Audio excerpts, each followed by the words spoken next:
हे कुंती पुत्र, सर्दी गर्मी और सुख दुहक देने वाले इंद्रिय और विषयों के संयोग तो उत्पत्ति विनाशशील और अनित्य हैं। इसीलिए हे भारत, उसको तू सहन कर, क्योंकि हे पुरुष श्रेष्ठ, दुख सुख को समान समझने वाले जिस धीर पुरुष को ये इंद्रिय और विषयों के संयोग व्याकुल नहीं करते, वह मोक्ष के योग्य होता है। असत वस्तु की सत्ता नहीं है और सत का अभाव नहीं है।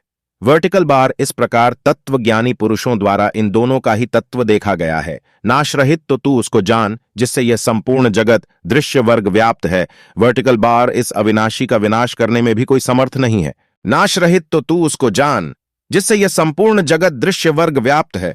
वर्टिकल बार इस अविनाशी का विनाश करने में भी कोई समर्थ नहीं है।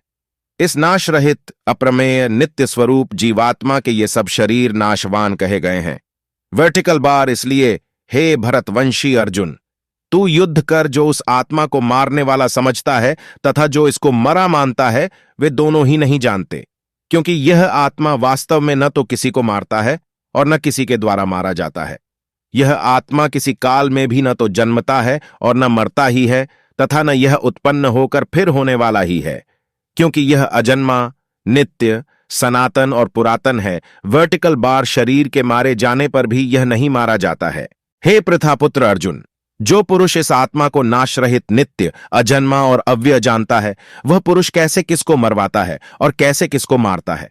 जैसे मनुष्य पुराने वस्त्रों को त्याग कर दूसरे नए वस्त्रों को ग्रहण करता है, वैसे ही जीवात्मा पुराने शरीरों को त्याग कर दूसरे नए शरीरों को प्राप्त होता है।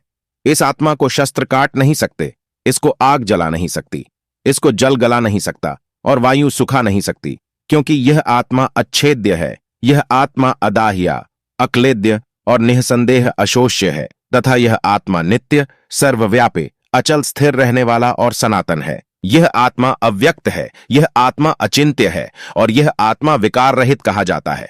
वर्टिकल बार इससे, हे अर्जुन, इस आत्मा को उपर्युक्त प्रकार से जानकर तू शोक करने के योग्य नहीं है, अर्थात तुझे शोक करना उचित नहीं है। किंतु यदि तू इस आत्मा को सदा जन्मने वाला तथा सदा मरने वाला मानता है, तो भी हे महाबाहो, तू इस प्रकार शोक करने को योग्य नहीं है, क्योंकि इस मान्यता के अनुसार जन्मे हुए की मृत्यु निश्चित है और मरे हुए का जन्म निश्चित है। वर्टिकल बार इससे भी इस बिना उपाय वाले विषम में तू शोक करने के योग्य नहीं है। हे अर्जुन, संपूर्ण प्राणी जन्म से पहले अप्रकट थे और मरने के बाद भी अप्रकट हो जाने वाले हैं, केवल बीच में ही प्रकट है।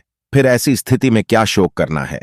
कोई एक महापुरुष ही इस आत्मा को आश्चर्य की भांति देखता है और वैसे ही दूसरा कोई महापुरुष ही इसके तत्व का आश्चर्य की भांति वर्णन करता है, तथा दूसरा कोई अधिकारी पुरुष ही इसे आश्चर्य की भांति सुनता है और कोई कोई तो सुनकर भी इसको नहीं जानता। हे अर्जुन, यह आत्मा सबके शरीरों में सदा ही अवध्य है।